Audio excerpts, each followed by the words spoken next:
So, hi Jessica, thanks for joining us today. My name is Kanea Lakani and I'm a team member for the Legal Amity. Please tell us a bit about yourself.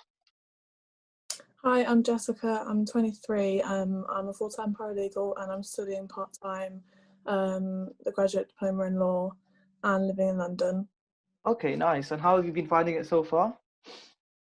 Good, except I moved at the beginning of this year and it seems to be the worst year to have moved to London. 100%. So for the first question I'd like to ask, what do you think makes a good lawyer? I would say to me a good lawyer is a good listener. You have to have a good attention to detail. Communication is really important as well. And being transparent, I think, because you have to manage clients' expectations, but make sure that they're understanding the legal jargon, so you're translating it into layperson's terms.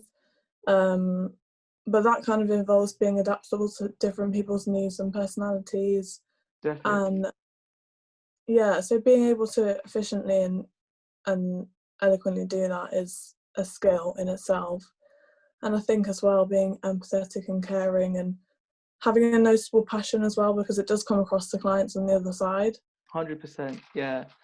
I think that having the passion is so important because some people just think that, oh, they want to be a lawyer just because it pays well or just because they get this or they get that, but there's more to it than that, isn't there? Yeah, 100%. So we know that you've been doing the GDL on a part-time basis. So what do you think has been the most difficult part of your journey so far? Time management, because I'm working full time, which is obviously 5 days a week, and luckily the course that I'm doing is part time and it's distance learning. So essentially, it's kind of off your own back. There'll be 4 weekends in the academic year where you attend university, and it's like quite a full, impactful weekend with seminars and lectures. But apart from that, you're left to your own devices to study on your own. So yeah, I think times when you have to do reading on your lunch break, it's difficult, but hopefully it'll be worth it in the end. Yeah, no, 100% will, because I'm also thinking of doing a GDL after. So I definitely know that there's a journey ahead, and it's definitely really good to hear about. So part-time, especially, like so many different ways into doing the GDL and making sure that you're able to get through that. So I understand what you mean. Yeah, because I didn't really want to give up working, because I was working when I graduated my first degree and I wasn't really sure what I wanted to do. I got a job as a secretary and then I realised that I was interested in law. Yeah. So that's when I decided to do the conversion course. And I didn't want to give up working because of the income and the experience. So I learned that obviously you could do it part-time, and that was great for me. So Definitely. The only thing is that the government doesn't fund it. So you have to fund it or get a loan, which is, I've been funding it from my own wage, which is tricky. Yeah, especially after doing 3 years of university as well, which the government pays for, but obviously you have to pay them back. So yeah, I know what you mean. Great. So I know we've seen your blog on Instagram and things. So how do you use extracurricular activity like the blog in your application?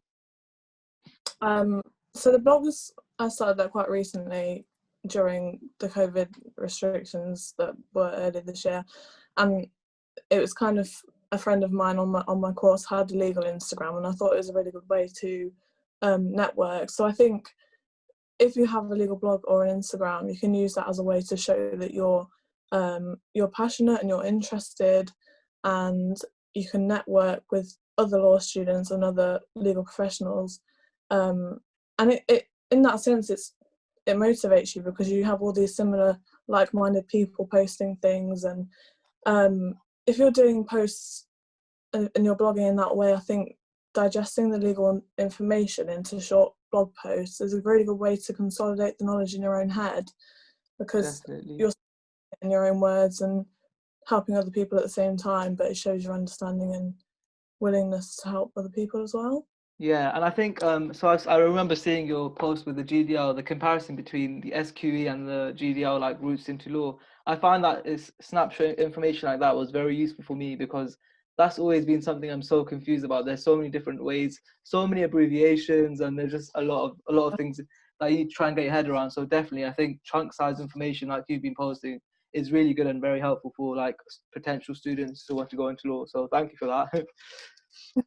Yeah, because I felt that I didn't really know enough, and I wanted to do my own research, and I thought there must be so many people feeling the same as me because there's such a lack of information. So if I do find what I can find, then maybe I can make it more easy for other people to understand it. Yeah, sure. And so what would be your top tips for students wanting to go into law? Like what would you, if you could say something to them, what would you say? I think be inquisitive and keep on top of your reading, number one. I feel like everyone gives that piece of advice, but no one actually practices what they preach.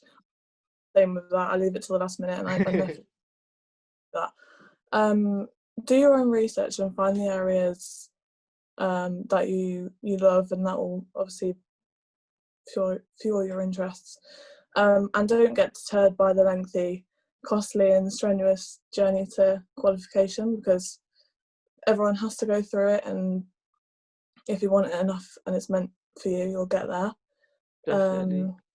I think also be patient with yourself, because legal knowledge and legal skills are so particular and unique, and I guess that's why lawyers are sometimes called legal practitioners, because you're practicing law, you're no one knows everything, and that scope for individual progression should be a driving force, it shouldn't put you off. 100%, yeah. And I think that sort of being inquisitive and making sure that you have your, like, you do this research and the things that you do, I think that is something that I need to practice as well. Like, it is such an important thing with law in particular. Yeah, it's hard to sometimes do that stuff when you're doing other things, but I don't know, even if it's just YouTube videos that you're watching and you're picking up things, or I mean, the cliche thing to say is legal documentaries, but I mean, everyone knows Like they're Suits. a bit Not Suits, yeah, not just Suits. impractical and not realistic, but that, I guess that probably is where my interest first started, because I just thought I want to argue and be able to change someone else's opinion, and I've done a lot of arguing with my brothers in my younger life, so maybe do that when I'm older. Yeah, no, 100%. Thank you for your time, and I'm sure that the tips that you have said is going to be very helpful for the students. And I just think that it's so important that we have like people like yourself giving us all of this good sort of tips and tricks, because it is needed. Like, as much information we have, there is a lot that is missing, and it's very helpful. So thanks for that. Well, it's nice to have a platform where everyone can kind of network. Everyone's got things that they don't know, and it's nice to share and help each other as well, because I think it's such a competitive field that everyone feels like they're on their own, and it's everyone against each other, but in reality we can help each other. Yeah, we're all on the same boat. Yeah.